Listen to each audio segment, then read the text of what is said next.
തദ്ദേശ തെരഞ്ഞെടുപ്പ് വോട്ടർ പട്ടികയിലെ ക്രമക്കേടിൽ ബി.ജെ.പി. ആരോപണം ശരിവച്ച് എൽ.ഡി.എഫ് കൺവീനർ ടി.പി. രാമകൃഷ്ണൻ തദ്ദേശ തെരഞ്ഞെടുപ്പിനോടനുബന്ധിച്ചുള്ള വാർഡ് വിഭജനവും മറ്റ് നടപടികളും അബദ്ധമായിരുന്നു. ആരോപണം തെരഞ്ഞെടുപ്പ് കമ്മീഷൻ പരിശോധിക്കട്ടെ എന്നും രാമകൃഷ്ണൻ പറഞ്ഞു. വാർഡ് വിഭജനത്തിലെ പ്രശ്നങ്ങൾ ജനം ടിവിയാണ് പുറത്തുകൊണ്ടുവന്നത്. പ്രജിത് മോഹനൻ ചേരുന്നു കൂടുതൽ വിവരങ്ങളുമായി. പ്രജിത്ത്, തദ്ദേശ തെരഞ്ഞെടുപ്പ് വോട്ടർ പട്ടികയിലെ ക്രമക്കേടിൽ ബി.ജെ.പി. ആരോപണം എൽ.ഡി.എഫ് കൺവീനറായ ടി.പി. രാമകൃഷ്ണൻ ശരിവച്ചിരിക്കുകയാണ്. എന്തെല്ലാം കാര്യങ്ങളുമായിട്ടാണ് അദ്ദേഹം ഇതിനോട് യോജിക്കുന്നത്? രോഹിണി, ഒരുപക്ഷെ അടുത്ത കാലത്ത് കേരളത്തിലെ തദ്ദേശ തെരഞ്ഞെടുപ്പുമായി ബന്ധപ്പെട്ട് അതിൻ്റെ വാർഡ് വിഭജനവും വോട്ടർ പട്ടികയും എല്ലാം വലിയ രീതിയിൽ ക്രമക്കേടുകൾക്ക് വിധേയമാകുന്നു എന്നുള്ള ആരോപണങ്ങൾ മുന്നോട്ട് വെച്ചത് ബി.ജെ.പി.യാണ്.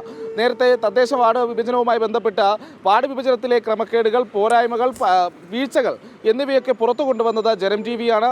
അപ്പോൾ ഈ ആരോപണം പിന്നീട് ബി.ജെ.പി. മുന്നോട്ട് വെക്കുന്നുണ്ടായിരുന്നു. വോട്ടർ പട്ടികയിലെ ക്രമക്കേട് ബി.ജെ.പി. വിശദമായി ചൂണ്ടിക്കാട്ടുന്നുണ്ടായിരുന്നു. കാരണം തിരുവനന്തപുരം നഗരത്തിലെ വിവിധ വാർഡുകളിലടക്കം നേമം പോലെയുള്ള മന്ത്രി വി ശിവൻകുട്ടിയുടെ മണ്ഡലത്തിലടക്കം വിവിധ വാർഡുകളിൽ ജനസംഖ്യയെക്കാളും കൂടുതൽ വോട്ടുകളുണ്ട് എന്നുള്ള കണ്ടെത്തൽ ബി.ജെ.പി. മുന്നോട്ട് കൊണ്ടുവന്നു.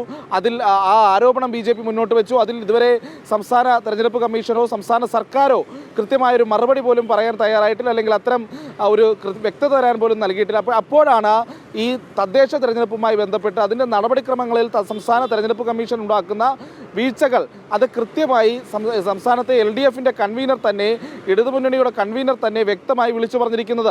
അദ്ദേഹം പറയുകയാണ്, ഇതുവരെ ഉണ്ടായിട്ടുള്ള തെരഞ്ഞെടുപ്പുകളിൽ, തദ്ദേശ തെരഞ്ഞെടുപ്പുകളിൽ ഏറ്റവും അബദ്ധം നിറഞ്ഞ നടപടികൾ നടക്കുന്ന ഒരു കാലഘട്ടമാണ് ഇപ്പോഴെന്നുള്ളതാണ്. ബി.ജെ.പി. ഉയർത്തിയ അതേ വസ്തുത എൽ.ഡി.എഫിൻ്റെ സംസ്ഥാന കൺവീനർ തന്നെ കൃത്യമായി സമ്മതിക്കുന്നു എന്നുള്ളതാണ് ഇതിൽ ഏറ്റവും എടുത്തു പറയേണ്ട ഒരു കാര്യം. അദ്ദേഹം പറയുന്നത് ഇങ്ങനെയാണ്: തദ്ദേശ തെരഞ്ഞെടുപ്പിൻ്റെ വാർഡ് വിഭജനത്തിൽ വലിയ വീഴ്ചകളുണ്ട്, മറ്റ് നടപടികളിലും വലിയ വീഴ്ചയുണ്ട്.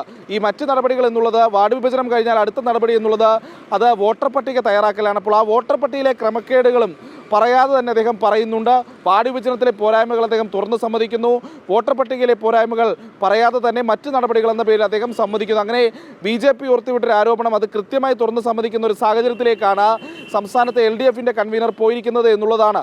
CPM-നെതിരായ വലിയ ആരോപണമായിരുന്നു ബി.ജെ.പി. മുന്നോട്ട് വെച്ചത്. പ്രത്യേകിച്ച് വാർഡ് വിഭജനം നടത്തിയത് CPM-ന് മേൽക്കോയ്മ കിട്ടാൻ വേണ്ടിയിട്ടുള്ളതാണ് എന്നുള്ളതായിരുന്നു അന്നുയർന്ന ആരോപണം. ആ ആരോപണം കൂടിയാണ് സംസ്ഥാനത്തെ ഇടതുമുന്നണി കൺവീനർ സമ്മതിക്കുന്നത് എന്നുള്ളതാണ് ഇതിൽ ഏറ്റവും ശ്രദ്ധേയമായിട്ടുള്ള കാര്യം. ഒപ്പം മറ്റു നടപടികൾ എന്നുള്ളത് കൂടി അദ്ദേഹം ഉദ്ദേശിക്കുന്നത് ഈ വോട്ടർ പട്ടികയിലെ ക്രമക്കേടുകൾ തന്നെയാണ് എന്നുള്ളത് നമുക്ക് തർക്കമില്ലാതെ പറയാൻ കഴിയും. അങ്ങനെ തദ്ദേശ തെരഞ്ഞെടുപ്പുമായി ബന്ധപ്പെട്ട് നടക്കുന്ന ക്രമക്കേടുകൾക്ക് LDF കൺവീനർ തന്നെ തുറന്നു സമ്മതിക്കുന്ന ഒരു സാഹചര്യം കൂടിയാണ് ഉണ്ടായിരിക്കുന്നത്. രോഹിണി. ശരി, പ്രജിത് മോഹനനാണ് വിവരങ്ങൾ നൽകിയത്.